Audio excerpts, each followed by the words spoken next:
ပါတယ်ဒီနေ့ကျွန်မပြီးခဲ့တဲ့ဘောနော်တောက်ချာနေ့ကဒီဘာဟို license ဘောနော် common license road test ဘောနော်တော့ဖြည့်ရဖျက်ခဲ့အောင်ပြပေးခဲ့ပါတယ်လို့ဖျက်ခဲ့ကျေးဇူးကိုချီးမွမ်းပါတယ်ဒါပြောဆိုတော့ဒီ road test ကဒီကျွန်မရဲ့ဒုတိယအချိန်မြောက်ပေါ့နော်ဒုတိယအချိန်မြောက်လည်းဖြစ်ပါတယ်လို့ကျွန်မပထမဆုံးအချိန်နဲ့အောင်ချင်ပေမဲ့ပေါ့နော်ဒါပေမဲ့ဖျားခင်အခွင့်မရှိသေးတဲ့ခါကျတော့ကျွန်မနောက်တစ်ခေါက်ထပ် try ရတယ်ပေါ့နော်ဒါထပ် try ရတာဒါပေမဲ့ကျွန်မအချိန်နဲ့ပါတယ်ဘာဖြစ်လို့ဆိုကျွန်မရဲ့ life မှာဘောနော်ကျွန်မ overcome ဖြစ်ခဲ့ရတယ်ပေါ့နော်ဘယ်လို overcome ဖြစ်ရလဲဆိုတော့ကျွန်မရဲ့စိတ်ထဲမှာထင်နေတဲ့အရာပဲပြောရမှာပေါ့နော်ကျွန်မ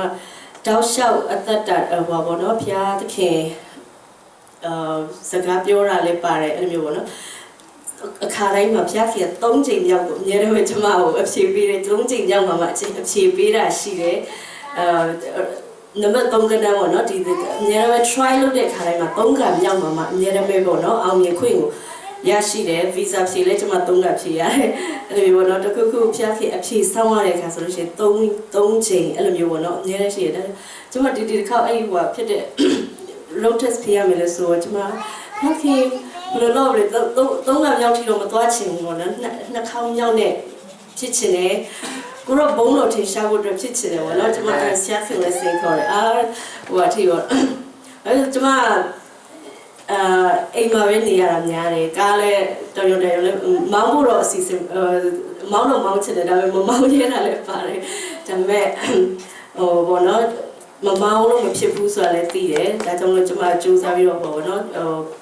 အရင်ကလည်းမောင်းလို့မောင်းခဲ့တယ်ဒါပေမဲ့ New York City မှာနေရဆိုတော့ transportation လွယ်ကူတယ်ဆိုတော့တိတ်ပြီးတော့မောင်းဖို့လည်းဘောနော်ဟိုမလို့အဲ့ဒီဘူးလို့ပဲထင်ခဲ့ပြီးတော့ဘောနော်အဲ့လိုမျိုးဟို license မလုပ်ခဲ့ဘူးမောင်းဖို့အချိန်ကလည်းဘောနော်လေ့ကျင့်ဖို့အချိန်ကလည်းမရှိဘူးအဲ့လိုမျိုးတွေဖြစ်ခဲ့တာဘောနော်ဒါပေမဲ့အခုအဲ့long line ကိုပြောင်းသွားတဲ့အချိန်ကျတော့ကား definitely လိုလာပြီမောင်းဖို့ကလည်း definitely ဖြစ်လာပြီဆိုတော့ဖျားခင် agency ပဲကျွန်မမောင်းရတော့မယ်ဆိုတော့ကျွန်မလည်းမောင်းဖို့အစဉ်သင့်ဖြစ်ပါတယ်ဘောနော်ဒါပေမဲ့မောင်းချင်တယ်ဒါပေမဲ့ဒီ license ရဖို့အဓိကပဲပေါ့ဖြစ်နေတာပေါ့နော်ကျွန်တော် license ရဖို့အတွက်ကျတော့ overcome ဖြစ်ဖို့ဟိုပါဘူး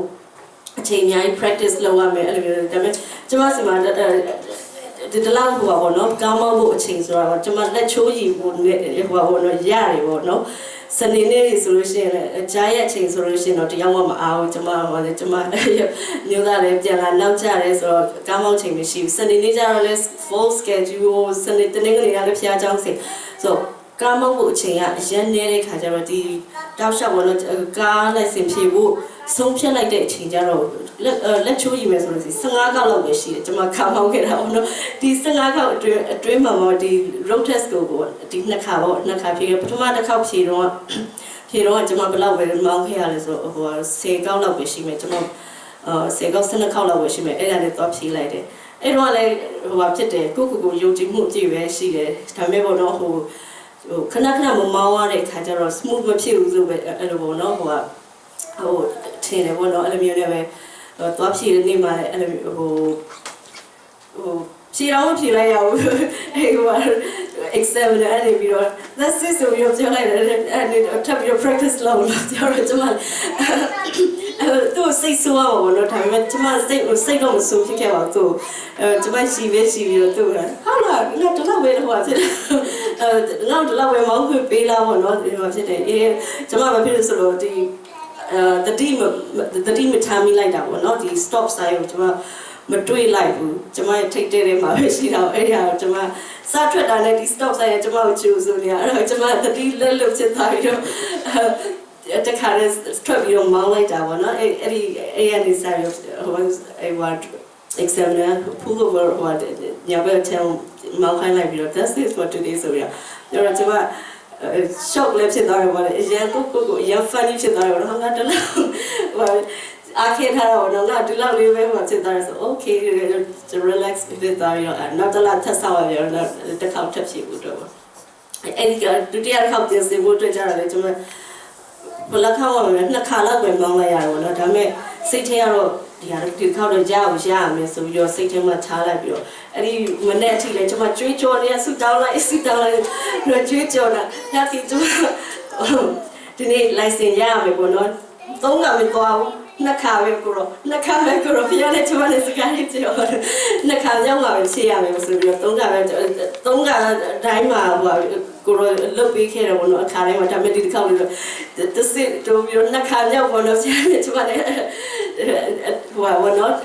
ဒီလိုဘာလို့တော့ကြရတယ်ပေါ့နော်အဲ့ဒါအားခါလေးတရားတော့ကြွေးကြော်ရမှာတော့ဒီကျွန်မဟိုI proclaim my road test so you know road test more tomorrow no I proclaim my license of just you are just get tension things so I live the year 8 wa ပြန်နေစကားပြောပြီးတော့အားခါရဲဆောက်အောက်ဒီမှာလည်းတိတ်နေမကောင်းဘူးခါရဲအဲ့အချောင်းလေးဆိုပြီးတော့ကျမအရန်ဟိုပြန်ဝိဖြစ်နေ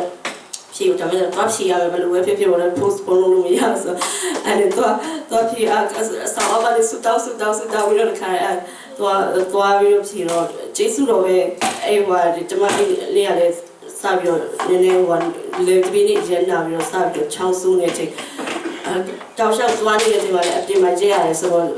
ဖြစ်ချင်တော့ကျမနဲ့အတူတူအရှိရတစ်ယောက်လည်းပါတယ်လေဆိုတော့2ယောက်သွားတယ်အဲ့ road training center ကဟိုပါပေါ့နော်လာခေါ်ရိုက်ခါသူ2ယောက်ပါတယ်ဆိုတော့အရှိရတစ်ယောက်ကကျမနဲ့အရှိဖြေရမယ်ပြီးတော့ကျမလည်းသူ့နောက်မှာဖြေရမယ်ဆိုတော့သူသွားနေတဲ့အချိန်မှာကျမစောင့်ရဆိုအပြင်မှာလည်းအေးရောကျေးဇူးတော်ပဲအဲ့အချိန်မှာဖျားခင်ကျမ protect လုပ်ပါတယ်လို့ကောင်းကောင်းမွန်ဖြေနိုင်ပြီးတော့ပေါ့နော်အဲ့ဘာမှဟိုဖြစ်နေတယ်ပေါ့နော်ဟိုဖြစ်သွားနေနေတော့လည်းစိတ်ထဲကတော့ဟိုဖြစ်သေးကိုရောဒီနေ့ပဲတော့ရယူပြီးတော့ဆိုပြီးတော့ပြောပြီးတော့ပေါ့နော်ဆိုတော့ဖျားခင်တကယ်ပဲကောင်းရပါတယ်လို့ကျမကိုပေါ့နော်ဟိုတော့မှသူကလက်လူပြောလဲလက်တောင်းလို့ဖြစ်စေဘောနော်ကျမတို့စုတောင်းတဲ့ကိုအများရမဲနာညောင်းနဲ့ဖျားခင်ဖြစ်ပါတယ်လို့ခုလည်းကျေးဇူးတော်ပဲဒီနေ့လည်းကျမပြန်လဲပြီးတော့ကျမခွင့်ရရှိလာတာဒီပြီးခဲ့တဲ့မနေ့ကဆိုတော့ကျမအေးရလေးမှာပဲလဲပါတယ်လို့